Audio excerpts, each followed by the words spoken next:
paz de Jesus, Bíblia todo dia. Desafio de ler a Bíblia em um ano.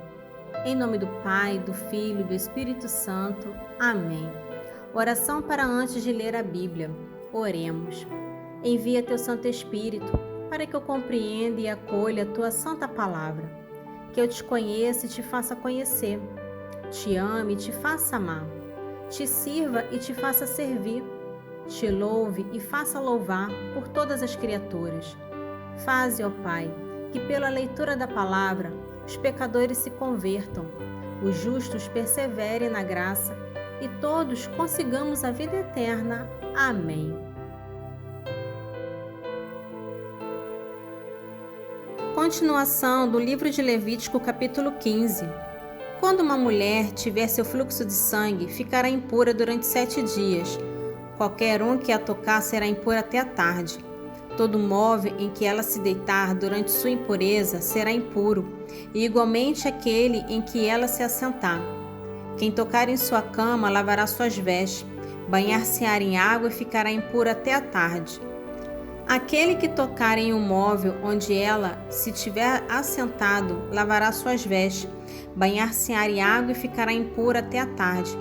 Aquele que tocar no objeto encontrado na sua cama ou no móvel onde ela se assentou será impuro até a tarde. Se alguém dormir com ela e se for tocado por sua impureza, será impuro durante 7 dias, e toda a cama na qual se deitar será impura.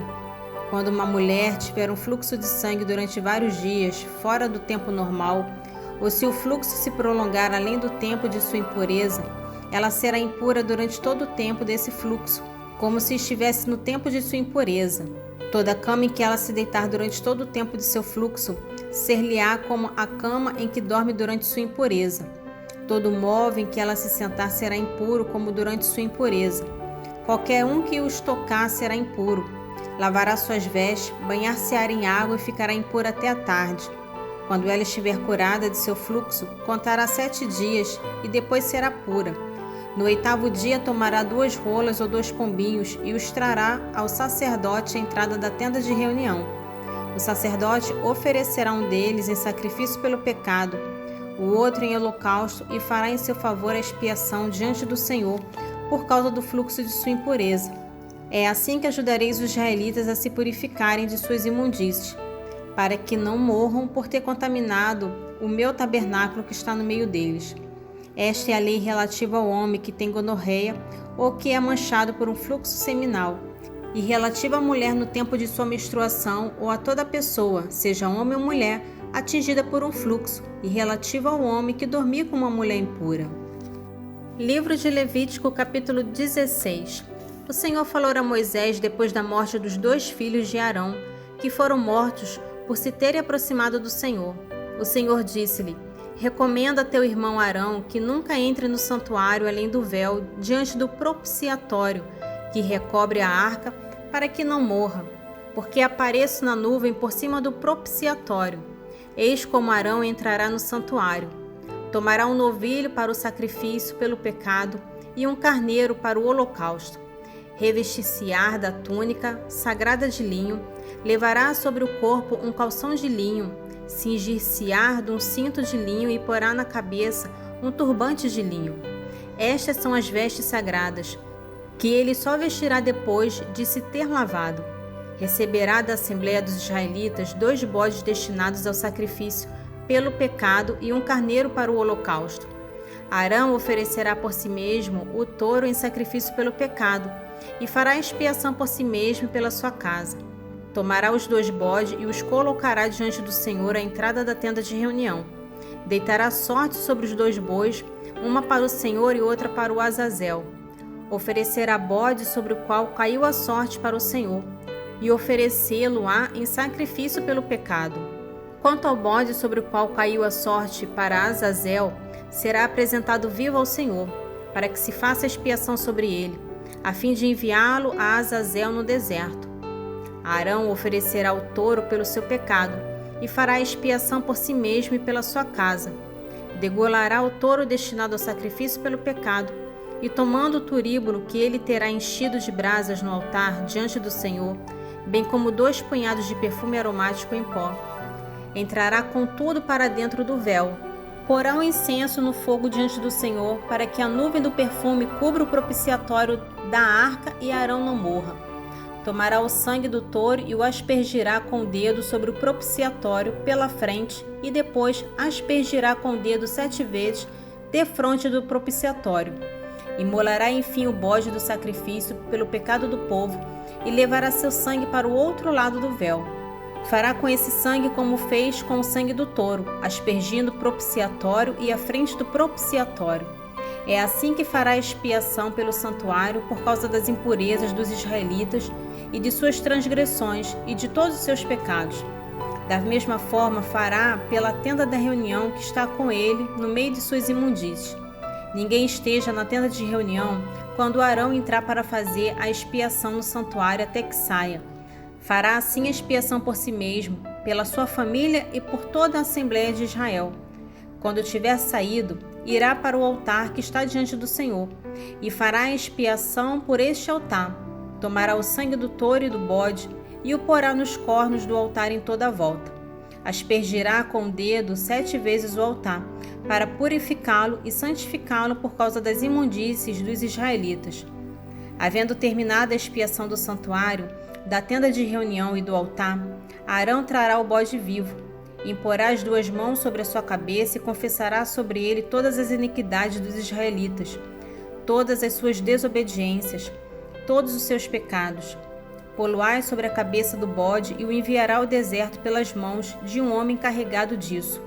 O bode levará, pois, sobre si todas as iniquidades deles para uma terra selvagem.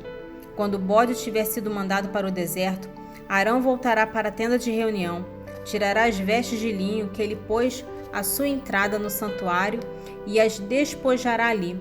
Lavará o seu corpo no lugar santo, retomará depois suas vestes e sairá para imolar o seu holocausto e o do povo, fazendo expiação por ele e pelo povo.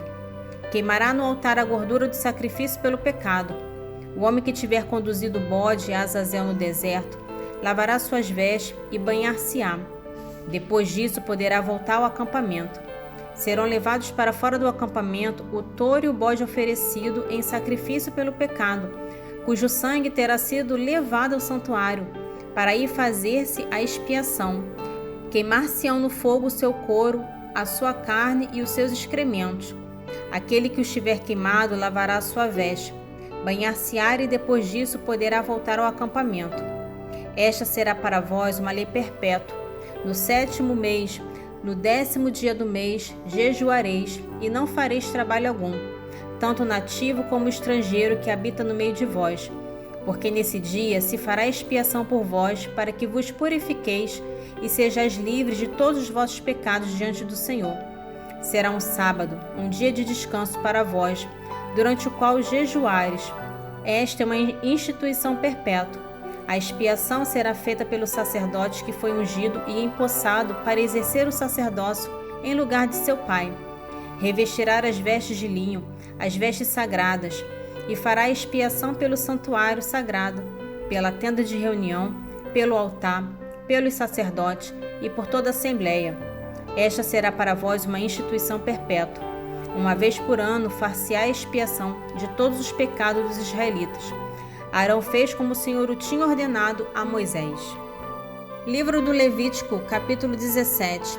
O Senhor disse a Moisés: Dize a Arão, a seus filhos e a todos os israelitas o seguinte: Eis as ordens do Senhor.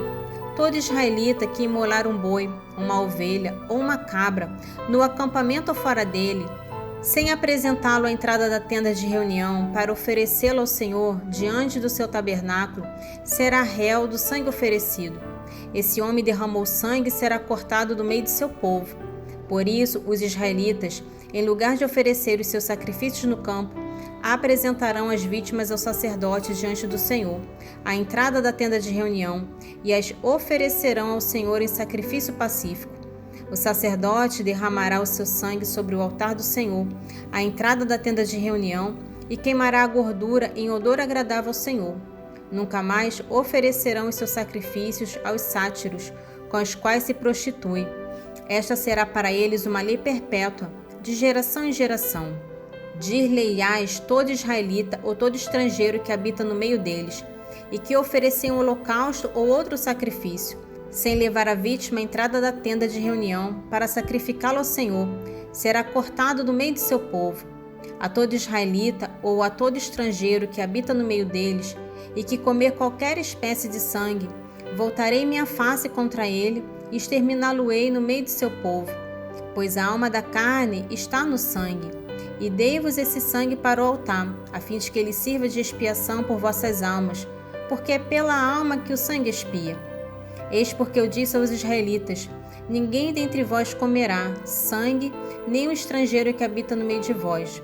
Se um israelita ou um estrangeiro que habita no meio deles capturar na caça um animal ou um pássaro que se possa comer, derramará o seu sangue e o cobrirá com terra, porque a alma de toda a carne é o seu sangue, que é a sua alma. Eis porque eu disse aos israelitas: não comereis sangue de animal algum, porque a alma de toda a carne é o seu sangue. Quem o comer será eliminado. Toda pessoa natural ou estrangeira que comer um animal morto ou dilacerado, lavará suas vestes, banhar-se-á em água e ficará impura até a tarde, e depois será pura. Mas se não lavar as vestes e o corpo, levará sobre si a sua iniquidade. Continuação do Evangelho de São Marcos, capítulo 3. Chegaram sua mãe e seus irmãos, e estando do lado de fora, mandaram chamá-lo. Ora, a multidão estava sentada ao redor dele e disseram-lhe: tua mãe e teus irmãos estão aí fora e lhe procuram. Ele respondeu-lhes: quem é minha mãe e quem são meus irmãos?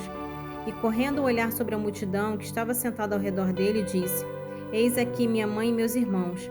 Aquele que faz a vontade de Deus, esse é meu irmão, minha irmã e minha mãe. Evangelho de São Marcos, capítulo 4. Jesus pôs-se novamente a ensinar à beira do mar, e aglomerou-se junto dele tão grande multidão, que ele teve de entrar numa barca no mar, e toda a multidão ficou em terra na praia. E ensinava-lhe muitas coisas em parábolas. Dizia-lhes na sua doutrina: ouvi, saiu o semeador a semear. Enquanto lançava a semente, uma parte caiu à beira do caminho, e vieram as aves e a comeram. Outra parte caiu no pedregulho, onde não havia muita terra. O grão germinou logo, porque a terra não era profunda. Mas assim que o sol despontou, queimou-se e, como não tivesse raiz, secou. Outra parte caiu entre os espinhos. Estes cresceram, sufocaram-na e o grão não deu fruto. Outra caiu em terra boa e deu fruto. Cresceu e desenvolveu-se. Um grão rendeu 30, outro 60 e outro 100. E dizia: quem tem ouvidos para ouvir, ouça. Quando se acharam a sós, os que o cercavam e os 12 indagaram dele o sentido da parábola. Ele disse-lhe: a vós é revelado o mistério do reino de Deus, mas aos que são de fora, tudo se lhe propõe em parábolas. Desse modo, eles olham sem ver, escutam sem compreender, sem que os convertam e lhes seja perdoado. E acrescentou: não entendeis esta parábola? Como entendereis então todas as outras? O semeador semeia a palavra. Alguns encontram à beira do caminho, onde ela é semeada. Apenas a ouve. Vem Satanás tirar a palavra nele semeada.